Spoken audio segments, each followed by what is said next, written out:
जय श्री कृष्ण। इंद्रियस्य इंद्रियस्य अर्थे रागद्वेषो व्यवस्थितौ तयोः न वशम आगच्छेत तौ ही अस्य परिपंथिनौ। प्रत्येक इंद्रिय तथा उसके विषय से संबंधित राग द्वेष को व्यवस्थित करने के नियम होते हैं। मनुष्य को ऐसे राग तथा द्वेष के वशीभूत नहीं होना चाहिए, क्योंकि ये आत्म साक्षात्कार के मार्ग में अवरोधक हैं। जो लोग कृष्ण की भक्ति प्राप्त कर चुके हैं वे भौतिक इंद्रिय तृप्ति में रत होने से झिझकते हैं, किंतु जिन लोगों की ऐसी भावना न हो उन्हें शास्त्रों के यम नियमों का पालन करना चाहिए। यम नियम क्या होते हैं, इसका अध्ययन हम अध्याय 6 ध्यान योग में करेंगे। वैसे यम नियम बहुत ही कठिन विषय है, अतः मनुष्य को चाहिए कि वह किसी भी अवस्था में कृष्ण की भक्ति से विरक्त होने की चेष्टा न करे। समस्त प्रकार की इंद्रियासक्ति से विरक्ति का उद्देश्य अंततः कृष्ण भावना अमृत के पद पर आसीन होना ही है। जो परम पद आपको कठिन यम नियमों के पालन करने से मिलना है, वही कृष्ण की भक्ति मात्र से भी मिल सकता है। श्रेयान स्वधर्मो विगुणः परधर्मात्सु अनुष्ठितात् स्वधर्मे निधनम श्रेयः परधर्मो भयावह। अपने नियत कर्मों को दोषपूर्ण ढंग से संपन्न करना भी अन्यों के कर्म को भली भांति करने से श्रेयस्कर है। स्वीय अर्थात अपने कर्मों को करते हुए मरना पराय कर्मों में प्रवृत्त होने की अपेक्षा श्रेष्ठतर है, क्योंकि अन्य किसी के मार्ग का अनुसरण भयावह होता है। अर्जुन क्षत्रिय था और क्षत्रिय होने के नाते अर्जुन का यह कर्तव्य था कि वह प्रजा की रक्षा के लिए और धर्म की रक्षा के लिए युद्ध करे, किंतु अर्जुन अपने युद्ध करने के कर्तव्य से विमुख होकर यह सोच रहा था कि इससे अच्छा तो मैं सन्यासी बन जाता हूँ और भिक्षा मांगकर जीवन यापन करता हूँ। इस श्लोक के माध्यम से अर्जुन कृष्ण को यही समझा रहे हैं कि संन्यास लेना तुम्हारा धर्म नहीं है और भिक्षा मांगकर जीवन यापन करना भी तुम्हारा धर्म नहीं है। यदि तुम श्रेष्ठ सन्यासी भी हो जाते हो, अर्थात संन्यास धर्म का पालन अच्छे ढंग से भी कर लेते हो, तब भी अपयश को ही प्राप्त करोगे। तुम्हारी कीर्ति नहीं अकीर्ति होगी, क्योंकि तुमने अपने स्वीय धर्म अर्थात अपने धर्म को छोड़कर पराय धर्म को अपना लिया है। हालांकि क्षत्रिय भी वृद्धावस्था में संन्यास लिया करते थे, किंतु समय की मांग यह थी कि अर्जुन युद्ध करे, न कि संन्यास ले। वैसे भी अर्जुन वृद्ध नहीं युवा थे। अर्जुन उवाच अथ केन प्रयुक्तो अयम पापम चरति पुरुषः अनिच्छन्नपि वार्ष्णेय बलातेव नियोजितः।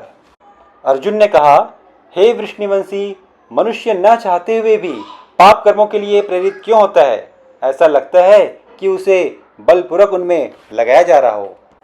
अर्जुन के द्वारा पूछा गया प्रत्येक प्रश्न अर्जुन का ही नहीं अपितु हमारा भी प्रश्न है।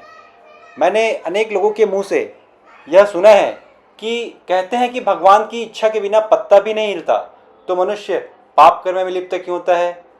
जरूर कहीं न कहीं भगवान ही बलपूर्वक मनुष्य से पाप करवाता है, किंतु यह सच नहीं है। मनुष्य पाप कर्मों में लिप्त क्यों होता है, यह भगवान कृष्ण हमें अगले श्लोक में बताएंगे। श्री भगवान वाच काम एष क्रोध एष रजोगुण समुद्भवः महाशनो महापाप्मा विद्धि एनम इह वैरिणम। श्री भगवान ने कहा, हे अर्जुन, इसका कारण रजोगुण के संपर्क से उत्पन्न काम अर्थात कामनाएं हैं, जो बाद में क्रोध का रूप धारण करता है और जो इस संसार का सर्वभक्षी पापी शत्रु है। जीवात्मा जैसे ही भौतिक सृष्टि में आता है, उसका रजोगुण से संपर्क हो जाता है। रजोगुण के संपर्क में आते ही मनुष्य के मन में निरंतर इच्छाएं उत्पन्न होती रहती हैं। उन इच्छाओं की पूर्ति नहीं होने से वह क्रोध में परिवर्तित हो जाता है। क्रोध मोह में परिवर्तित होता है और मोह इस संसार में निरंतर बना रहता है। अतः जीवात्मा का सबसे बड़ा शत्रु काम है। काम, क्रोध, लोभ, मोह में फंसी हुई इंद्रियां ही मनुष्य को पाप कर्मों में लिप्त करती हैं, भगवान नहीं। यदि काम तथा क्रोध को भगवान की सेवा में लगा दी जाए तो ये दोनों भी आध्यात्मिक हो सकेंगे। जैसे भगवान राम के अनन्य सेवक हनुमान ने रावण की लंकापुरी को जलाकर अपना क्रोध प्रकट किया, किंतु ऐसा करने से वे भगवान के सबसे बड़े भक्त बन गए। यहाँ पर श्री कृष्ण अर्जुन को प्रेरित करते हैं कि वह शत्रुओं पर अपना क्रोध भगवान को प्रसन्न करने के लिए दिखाए। धूमेन आव्रियते वह्निः यथा आदर्शो मलेन च यथा उल्बेन आवृतः गर्भः तथा तेन इदम आवृतम। जिस प्रकार अग्नि धुएं से, दर्पण धूल से अथवा भ्रूण गर्भाशय से आवृत रहता है, उसी प्रकार जीवात्मा इस काम अर्थात इच्छाओं की विभिन्न मात्राओं से आवृत रहता है। गर्भ के भीतर बच्चा हिलडुल भी नहीं सकता, किंतु गर्भ से बाहर आते ही वह स्वतंत्र हो जाता है। दर्पण में जमी धूल को यदि साफ कर दिया जाए तो वह दर्पण चमक उठता है। जिस अग्नि से धुआं उठ रहा है उसमें यदि थोड़ी हवा दे दी जाए तो वह अग्नि फिर से जल उठेगा। उसी प्रकार जीवात्मा कई तरह की भौतिक इच्छाओं से ढका रहता है। यदि जीवात्मा उन इच्छाओं पर नियंत्रण प्राप्त कर ले तो अपने वास्तविक स्वरूप को पहचान सकता है। आवृतम ज्ञानम एतेन ज्ञानिनो नित्य वैरिणा काम रूपेण कौन्तेय दुष्पुरेण अन्नलेन च। इस प्रकार ज्ञानमय जीवात्मा की शुद्ध चेतना उसके काम रूपी नित्य शत्रु से ढकी रहती है, जो कभी भी तुष्ट नहीं होता और अग्नि के समान जलता रहता है। इंद्रियाणि मनो बुद्धि अस्य अधिष्ठानम उच्यते एतैः विमोहयति एषः ज्ञानम आवृत्य देहिनम। इंद्रियां, मन तथा बुद्धि इस काम अर्थात इच्छाओं के निवास स्थान है। इनके द्वारा यह काम जीवात्मा के वास्तविक ज्ञान को ढककर उसे मोहित कर लेता है। तस्मात् त्वम इंद्रियाणि आदौ नियम्य भरत ऋषभ पापमानं प्रजहि ही एनम ज्ञान विज्ञान नाशनम। इसलिए हे भरत वंशियों में श्रेष्ठ अर्जुन, प्रारंभ में ही इंद्रियों को वश में करके इस पाप के महान प्रतीक काम का दमन करो और ज्ञान तथा आत्म साक्षात्कार के इस विनाशकर्ता का वध करो। भगवान ने प्रारंभ से ही अर्जुन को इंद्रिय संयम करने का उपदेश दिया है, जिससे वह सबसे पापी शत्रु काम का दमन कर सके, जो आत्म साक्षात्कार के मार्ग में बाधक है।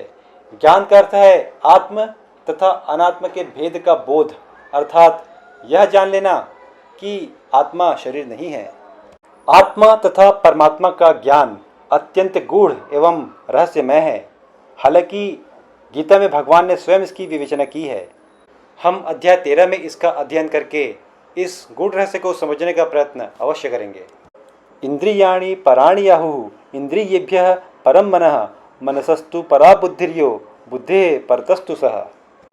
कर्म इंद्रियां जड़ पदार्थ की अपेक्षा श्रेष्ठ हैं। मन इंद्रियों से बढ़कर है, बुद्धि मन से भी उच्च है और आत्मा बुद्धि से भी बढ़कर है। इंद्रियां कुल 10 होती हैं। मन को 11वां इंद्रिय कहा गया है। इन 10 इंद्रियों में 5 कर्म इंद्रियां हैं और 5 ज्ञान इंद्रियां हैं।